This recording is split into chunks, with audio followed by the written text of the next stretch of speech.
আওয়ামী লীগ ছিল আফ্রিকান মাগুর মাছ, বললেন রিজভী। সাবেক প্রধানমন্ত্রী শেখ হাসিনার তীব্র সমালোচনা করে বিএনপির সিনিয়র যুগ্ম মহাসচিব অ্যাডভোকেট রুহুল কবির আহমেদ রিজভী বলেছেন, আওয়ামী লীগ ছিল আফ্রিকান মাগুর মাছ, যা পেত সবই খেয়ে ফেলত। বিদেশ থেকে দেশে নিয়ে আসা 18,60,000 কোটি টাকার 17 লাখ কোটি পাচার করেছে আওয়ামী লীগ। শনিবার বরিশালের বাকেরগঞ্জ দুদুল ইউনিয়নের সুন্দরকাঠি গ্রামে জাহাঙ্গীর হোসেন মোল্লা ডিগ্রি কলেজ প্রাঙ্গণে শহীদ পরিবারদের উপহার সামগ্রী বিতরণকালে তিনি এসব কথা বলেন। তিনি বলেন, শেখ হাসিনা ছিল রক্তপিপাসু।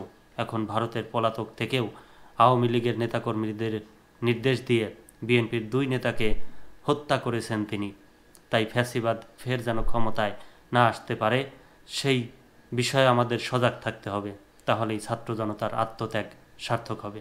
রিজভী বলেন, তিনি ক্ষমতায় থাকার জন্য হাজার হাজার মানুষকে খুন করেছেন, বিরোধী মতের উপর নির্যাতন চালিয়েছেন।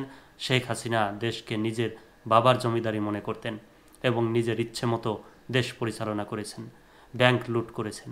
তিনি আরও বলেন, দেশে গণতন্ত্র ফিরিয়ে আনতে অচিরেই একটি সুষ্ঠু নির্বাচন প্রয়োজন।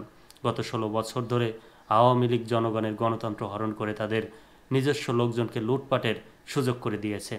এখন এই গণতন্ত্র পুনঃপ্রতিষ্ঠা করতে হবে এবং এজন্য সুষ্ঠু নির্বাচনের মাধ্যমে জনগণের ভোটাধিকার নিশ্চিত করতে হবে। আমরা বিএনপির পরিবার আয়োজিত এই অনুষ্ঠানে বরিশাল, পটুয়াখালী, ঝালকাঠি, পিরোজপুর, ভোলা, বরগুনা 6টি জেলার 31টি শহীদ পরিবারের মাঝে আর্থিক অনুদান প্রদান করা হয়। সংগঠনটির আহ্বায়ক আতিকুর রহমান রুমনের সভাপতিত্বে অনুষ্ঠানে উপস্থিত ছিলেন সংগঠনটির সদস্য মাসুদ রানা লিটন, মুস্তাকিম বিল্লাহ, শাকিল আহমেদ, শাহাদাত হোসেন প্রমুখ। এছাড়া আরও উপস্থিত ছিলেন বিএনপির সহ সাংগঠনিক সহ আরও অনেকেই।